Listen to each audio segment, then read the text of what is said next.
Hello everyone, welcome to मीशू जी के study. दोस्तों, आज की वीडियो में हम करने वाले हैं सामान्य ज्ञान के प्रश्न। हमने पिछली वीडियो में 50 प्रश्न किए थे सामान्य ज्ञान के, उससे आगे के प्रश्न हम आज की वीडियो में करेंगे।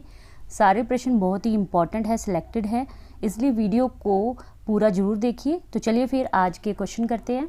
प्रश्न नंबर 51 है, निम्नलिखित में से किस आंदोलन में गांधी जी ने करो या मरो का आह्वान किया था? इस प्रश्न का सही उत्तर है बी, भारत छोड़ो आंदोलन में। भारत छोड़ो आंदोलन में गांधी जी ने करो या मरो का नारा दिया था। प्रश्न नंबर 52 है, भारत का संविधान भारत को किसके रूप में वर्णित करता है? भारत का संविधान भारत को किसके रूप में वर्णित करता है? इस प्रश्न का सही उत्तर है सी, राज्यों का एक संघ। प्रश्न नंबर 53 है, निम्नलिखित में से कौन सा तत्व मानव रक्त के हीम या हेम का भाग है? कौन सा तत्व मानव रक्त के हीम या हेम का भाग है? इस प्रश्न का सही उत्तर है ए, आयरन।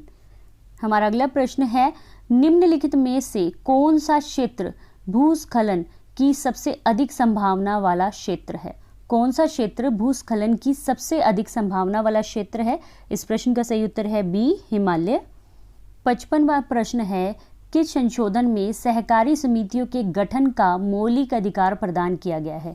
किस संशोधन में सरकारी समितियों के गठन का मौलिक अधिकार प्रदान किया गया है? इस प्रश्न का सही उत्तर है सी, 97वां संविधान संशोधन 2011 में। 97वां संविधान संशोधन अधिनियम 2011 में सहकारी समितियों के गठन का मौलिक अधिकार प्रदान किया गया है। प्रश्न नंबर 56 है, आँख की फोकस दूरी को समायोजित करके निकट और दूर दोनों वस्तुओं पर ध्यान केंद्रित करने की क्षमता को आँख का क्या कहा जाता है? इस प्रश्न का सही उत्तर है सी, समंजन। प्रश्न नंबर 57 है, अंतर्राष्ट्रीय महिला दिवस 2024 की विषय वस्तु क्या है? अंतर्राष्ट्रीय महिला दिवस 2024 की विषय वस्तु क्या है? इस प्रश्न का सही उत्तर है A, investing in women accelerator progress, यानी कि महिलाओं में निवेश, प्रगति में तेजी लाना। अंतर्राष्ट्रीय महिला दिवस 2024 की विषय वस्तु यानी कि थीम क्या है? Investing in women accelerator progress. तो फ्रेंड्स, हम 8 मार्च को अंतर्राष्ट्रीय महिला दिवस मनाते हैं।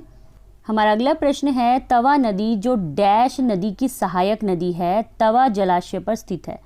तवा नदी जो डैश नदी की सहायक नदी है। तो इस प्रश्न का सही उत्तर है सी, नर्मदा नदी की। तवा नदी है जो नर्मदा नदी की सहायक नदी है। तवा नदी का उद्गम जो है सतपुड़ा श्रेणी में है। यह होशंगाबाद जिले में नर्मदा नदी से मिलती है। हमारा अगला प्रश्न है, भक्ति आंदोलन में शैववाद को क्या कहा जाता है? भक्ति आंदोलन में शैववाद को क्या कहा जाता है? इस प्रश्न का सही उत्तर है ए, न्यनार। भक्ति आंदोलन में शैववाद को न्यनार कहा जाता है। तो फ्रेंड्स, हमारा 60वां प्रश्न है, BWF पैरा बैडमिंटन विश्व चैंपियनशिप 2024 में भारतीय शटलरों ने कितने पदक जीते हैं? इस प्रश्न का सही उत्तर है डी, 18 पदक जीते हैं। BWF पैरा बैडमिंटन विश्व चैंपियनशिप 2024 में सुहास यथिराज, कृष्णा नागर, प्रमोद भगत ने स्वर्ण पदक जीते हैं। अगला प्रश्न है, वो प्लास्टिड जिनका कोई रंग नहीं होता और भोजन संग्रहण करने में प्रयोग किए जाते हैं, उन्हें क्या कहते हैं? इस प्रश्न का सही उत्तर है बी, ल्यूकोप्लास्ट। ल्यूकोप्लास्ट का कोई रंग नहीं होता है और भोजन संग्रह करने में प्रयोग किए जाते हैं। 62वां प्रश्न है, फरवरी 2024 में प्रधानमंत्री नरेंद्र मोदी ने घोषणा की कि MS स्वामीनाथन को भारत रत्न से सम्मानित किया जाए।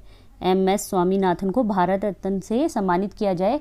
MS स्वामीनाथन एक डैश है, एक क्या है? इस प्रश्न का सही उत्तर है ए, कृषि वैज्ञानिक। तो MS स्वामीनाथन एक कृषि वैज्ञानिक है और फरवरी 2024 में प्रधानमंत्री नरेंद्र मोदी ने घोषणा की है कि MS स्वामीनाथन को भारत रत्न से सम्मानित किया जाएगा।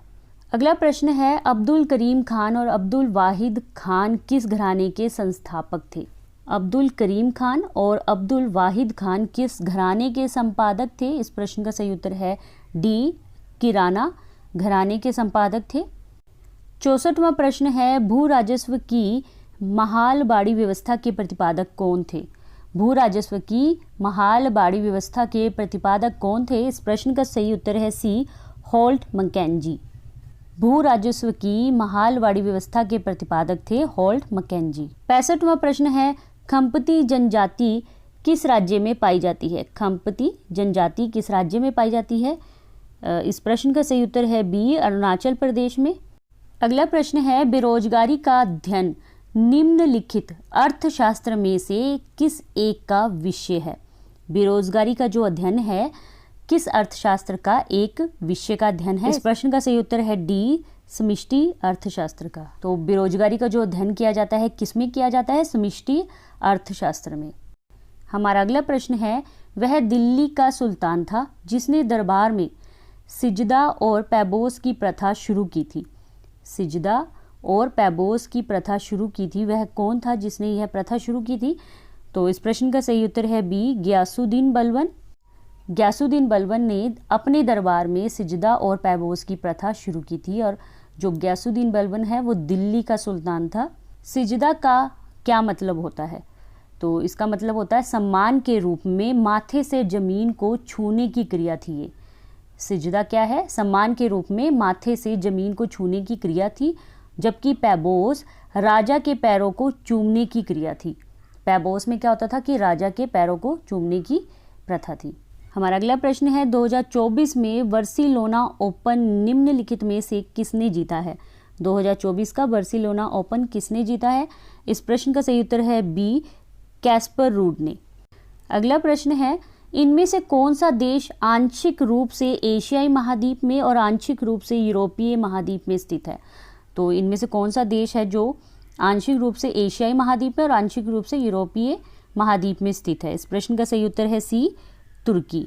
70वां प्रश्न है, इसरो प्रमुख एस सोमनाथ द्वारा घोषित भारत के चंद्रयान 4 मिशन का मुख्य लक्ष्य क्या है, जिसे 2028 में लॉन्च किया जाना है? तो इसरो प्रमुख एस सोमनाथ द्वारा घोषित भारत के चंद्रयान 4 मिशन का मुख्य लक्ष्य क्या है, जिसे 2028 में लॉन्च किया जाना है? इस प्रश्न का सही उत्तर है बी, नमूने एकत्रित करना। तो इसका लक्ष्य क्या है? नमूने एकत्रित करना। हमारा अगला प्रश्न है, कलकत्ता में ईस्ट इंडिया कंपनी का मुख्यालय कहाँ स्थित था? कलकत्ता में ईस्ट इंडिया कंपनी का मुख्यालय कहाँ स्थित था? इस प्रश्न का सही उत्तर है ए, फोर्ट विलियम में। 72वां प्रश्न है, शांति काल में प्रदान किया जाने वाला सर्वोच्च वीरता पुरस्कार कौन सा है? शांति काल में प्रदान किया जाने वाला सर्वोच्च वीरता पुरस्कार कौन सा है? इस प्रश्न का सही उत्तर है डी, अशोक चक्र। हमारा अगला प्रश्न है, यांत्रिक ऊर्जा को विद्युत ऊर्जा में बदलने के लिए निम्नलिखित में से किसका प्रयोग किया जाता है? यांत्रिक ऊर्जा को विद्युत ऊर्जा में बदलने के लिए किसका प्रयोग किया जाता है? इस प्रश्न का सही उत्तर है बी, डायनेमो का। डायनेमो के प्रयोग से यांत्रिक ऊर्जा को विद्युत ऊर्जा में बदला जाता है। 74वां प्रश्न है, उस्ताद बिस्मिल्लाह खां किस वाद्य यंत्र को बजाने के लिए प्रसिद्ध थे? उस्ताद बिस्मिल्लाह खां। इस प्रश्न का सही उत्तर है सी, शहनाई। 75वां प्रश्न है, कुमायूं हिमालय। कुमायूं हिमालय हिमालय के पूर्व पश्चिम विभाजन के अनुसार निम्नलिखित में से किन दो नदियों के बीच स्थित है? कुमायूं हिमालय निम्नलिखित में से किन दो नदियों के बीच स्थित है? इस प्रश्न का सही उत्तर है बी, सतलुज और काली नदी के बीच में स्थित है कुमायूं हिमालय। तो फ्रेंड्स, ये थे आज के सामान्य ज्ञान के प्रश्न। आज की वीडियो में हमने 25 प्रश्न किए हैं। सारे प्रश्न बहुत ही इम्पोर्टेंट है, सिलेक्टेड है। आशा करती हूँ कि आप लोगों को प्रश्न अच्छे लगे हैं। ये जो प्रश्न है ये प्रीवियस ईयर के प्रश्न हैं एसएससी के, तो ये सारे प्रश्न बहुत ही महत्वपूर्ण हैं। अगर आप लोगों को प्रश्न अच्छे लगे हैं तो मुझे कमेंट करके फीडबैक जरूर दीजिए और वीडियो को लाइक और शेयर करना मत भूलिए। अगर आप चैनल पर न्यू है तो चैनल को भी सब्सक्राइब जरूर कर लीजिए। मिलेंगे नेक्स्ट वीडियो में और भी बेहतरीन और महत्वपूर्ण प्रश्नों के साथ। ऐसे ही अपनी तैयारी करते रहिए। जय हिंद, जय भारत।